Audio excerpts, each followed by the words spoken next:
Reka nongere ngusuhuze kandi wifurize ibihe byiza ukunda ibiganiro n'amakuru bitandukanye bya Haha Ubwenge TV. Nizere ko umeze neza kandi ukube neza cyane. Musaba gukora subscribe kuri channel yacu kugira ngo ujye uwa mbere mu kubona ibiganiro byacu tukugezaho umunsi ku munsi. Reba mu kuboko kw'iburyo hanyuma ukanda ahantu hatukura utegereze gato kandi no kunzogera maze ujye ubona ibiganiro byacu tukugezaho. Minisiteri y'Ubuzima mu Rwanda yatangaje ko abantu batandatu basanzwemo ubwoko bushya bwa COVID-19 buzwi nka Omicron nyuma yo gusuzuma byimbitse abagenzi binjira mu gihugu. Basanzwemo ubu bwoko n'abagenzi ndetse n'abahuye nabo. Ubwoko bwa Omicron bwagaragaye bwa mbere muri Afurika y'Epfo mu Gushyingo uyu mwaka. Amakuru akavuga ko bwihinduranya cyane ku buryo hari impungenge z'ubushobozi bwabwo mu bijyanye no kwandura vuba.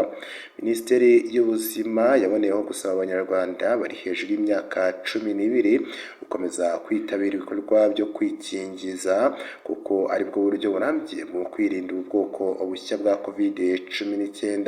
Kugeza ubu abamaze guhabwa doze ya mbere y'urukingo ni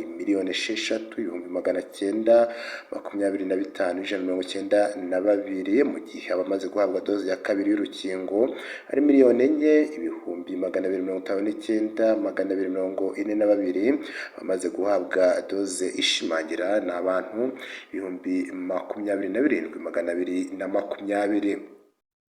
Itangazo rya Minisiteri y'Ubuzima rijyanye n'ubwoko bushya bwa COVID-19 Omicron bugira buti ku ya 14 Ukuboza 2021 Minisiteri y'Ubuzima iratangaza ko binyuze mu gusuzuma byimbitse ibizamini by'abagenzi binjira mu gihugu mu Rwanda hagaragaye abantu batandatu banduye virusi ihinduranyije ya COVID-19 izwi ku izina rya Omicron. Abo bantu n'abagenzi ndetse n'abahuye nabo. Iyi virusi yihinduranyije ya Omicron izwiho gukwirakwira mu bantu benshi mu buryo bwihuse, bityo ingamba nshya zashyizweho n'inama y'abaminisitiri zigamije gukumira ko ubwoko bukwirakwira mu baturarwanda benshi. Minisiteri y'Ubuzima ikaba yibutsa abaturarwanda bose bafite kuva ku myaka 12 ko ari ngombwa kwikingiza iyi virusi mu buryo bwuzuye no gufata doze ishimangira urukingo rwa COVID-19 ku muntu wese ubarizwa mu cyiciro cy'abayigenewe. Ni ukuvuga bafite imyaka 18 kuzamura kandi bamaze nibura amezi 6 bakingiwe byuzuye, cyane cyane abakuze bafite imyaka 50 kuzamura cyangwa se abafite indwara zidakira. Itangazo rero rya Minisiteri y'Ubuzima ryasinyweho na Dr Daniel Ngamije akaba ari Minisitiri w'Ubuzima mu Rwanda. Rero ni itangazo rije n'ubundi risanga ibyemezo by'inama y'abaminisitiri yateranye tariki ya 14 Ukuboza 2021 iyobowe na nyakubahwa Perezida Paul Kagame yabereye muri Village Urugwiro. Yafatiwemo ibyemezo bitandukanye bigaruka n'ubundi ku birebana no gukumira no kurwanya icyorezo cya COVID-19, by'umwihariko hibandwa cyane mu kwirinda ko ubwoko bushya bwa Omicron bwakwirakwira. Icyemezo cyaje gihagarika kandi ibitaramo ndetse na live bands na karaoke mu birebana n'abahanzi mu rwego rwo kwirinda ikwirakwira ry'iki cyorezo mu minsi mikuru yegereje. Inama y'abaminisitiri yateranye ku ya 14 Ukuboza uyu mwaka wa 2021 yemeje ko ingendo zijya isaha y'isaa 6 mu gihe ibikorwa bizajya bifunga isaa 5 bigafungura ku isaha y'isaa 11.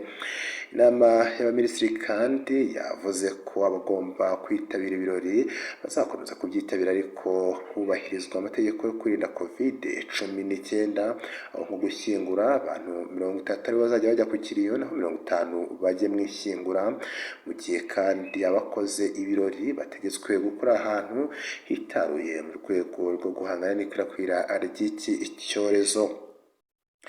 Inama y'abaminisitiri kandi yewe na Perezida Paul Kagame yashimangiye ko ingendo zikomeza uko zari zisanzwe, abagenzi bakagenda 100%, ariko abatwara bisi bagakomeza kubahiriza gahunda yo gufungura amadirishya kugira ngo hinjiremo umuyaga. Abatwara moto n'amagare nabo bemerewe gukomeza gutwara ariko kubahiriza amabwiriza yo kwirinda COVID-19.